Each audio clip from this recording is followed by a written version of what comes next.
Instead, we have the opportunity to make a habit of empathy, to recognize ourselves in each other. Well, my chosen path has been to work with education and who is with the children. If the children are met with empathy, it's a natural instinct, I think, in children. So really for parents and teachers to model that is the key to it, the kind of education I would like to see. Rather than teaching children anything in particular, including empathy, if it is modeled for them, they respond to it naturally.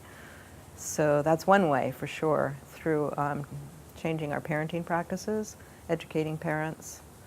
I think parents need a lot of support, a lot more than they get, including in parenting practices that really work to nourish both themselves and their children.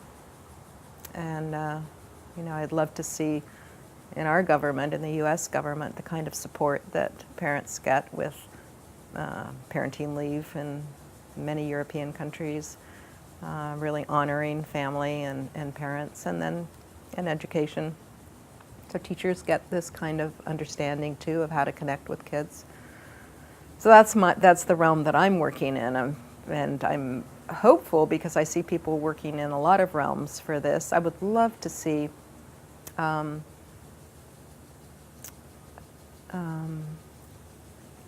moderators on TV, people bringing, people with empathy skills, bringing together people with differing views on topics and really helping them hear each other. That gives me a thrill to imagine what contribution that would be to a democracy, that people would view on their TV screen real dialogue with understanding rather than inciting fights between people who have differing views, which is what we have now in our political debate. So I think that's so critical to what we hold dear as a democracy.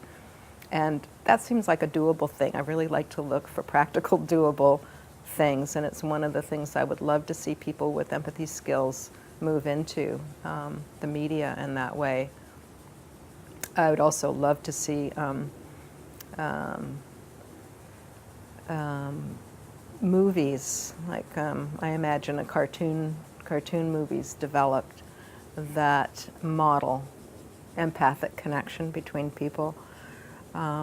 Because it's so rare in our culture, I wonder where children or people of any age would have a notion of how things could be if there was that kind of connection between people. But if they could see it on a screen, even if they didn't have names for it, it would be a glimmer or some kind of a touchstone to, wow, we don't have to be fighting against each other and misunderstanding and in these, really unpleasant interactions. There's another ways possible.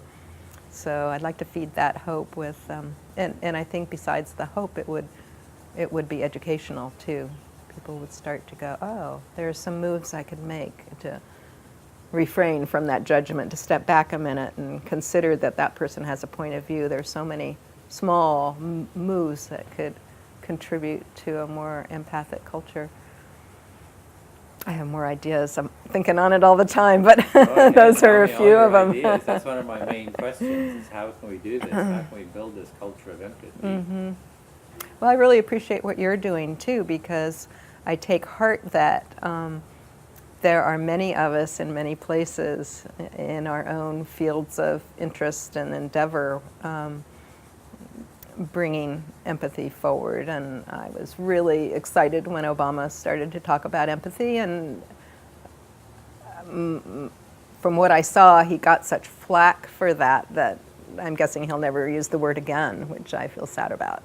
But at least he did bring it forward into the public sphere, which I think made an impact. It certainly got the word and the idea out there. So more politicians talking about empathy. Of course, we'd like a lot more from the politicians, schools, the political discourse, bringing that in to really further our the information, so we can really take in the information of people who have different points of view about healthcare or whatever. You know, if we could really hear those points rather than just get the heat of the arguments and the it would just nourish our country in so many ways. All Yeah, of now us. the town hall meetings are more like big time wrestling versus Yeah. that listening that you're talking about. Yeah. Yeah, it's so at that level, at the local level, that can start to happen where I like that idea of maybe more town meetings with skillful moderators, people who really are wanting to get the different views out and have people heard rather than get that fighting energy going. That is more what we're accustomed to in our entertainment and media. Well, it seems like that's what you're kind of about, is building a culture of empathy, and you're kind of starting with education and wanting it to go out to the whole society. Oh yeah, definitely. Definitely. I mean, our education systems, our schools are where we school people in our culture, right? And our teacher trainings, and our children, and we're at the moment teaching them to be adversarial and competitive and working for extrinsic rewards instead of which I see taking people farther and farther away from their what's inside of them, which is more naturally empathic. That would come out, but we're really systematically shutting that down and supporting a culture of violence and greed and deception. We could do this very differently, for sure. And we are. I see that we are creating a new culture. Bit by bit, step by step. And Yeah, well, I was encouraged by a Paul Hawkins book. Are you familiar with Paul Hawkins' book about how when he'd go to speak, he's on the speaker circuit, and every place he'd go, people would hand him their business card about their organization. It would be like a watershed restoration project or a small school project or community projects along the way, and he didn't know what to do with the business cards, and he sort of put them in a grocery bag and in his closet, and pretty soon there were 3 and 4 bags full of these business cards, and he realized there was a social movement, the biggest social movement in the world, afoot in small ways. People were working locally, they were working on creating their own schools, which is what we get here at Teach for Life, people who are forging, this pathway through creating a new school in their community, or maybe it's a set of schools, maybe it's bigger than that. But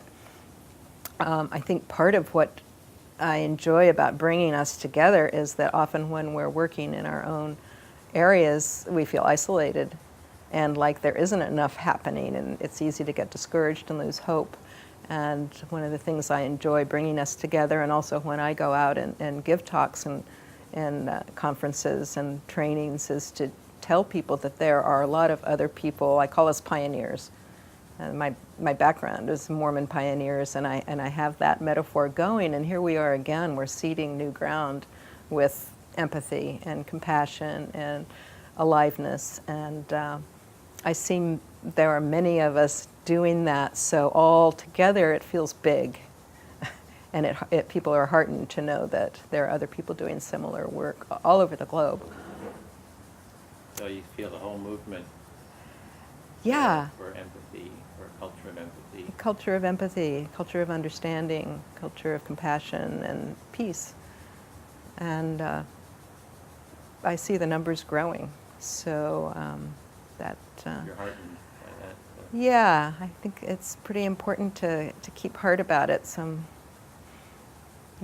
getting together with other people is helpful. It's like gathering around the campfire at the end of the day, yes, this is a hard road, and yes, we're still on this journey because what else do we do? This is the most fun thing we can think of is to work in this direction and create what's what can hold and nourish empathy and compassion in the world.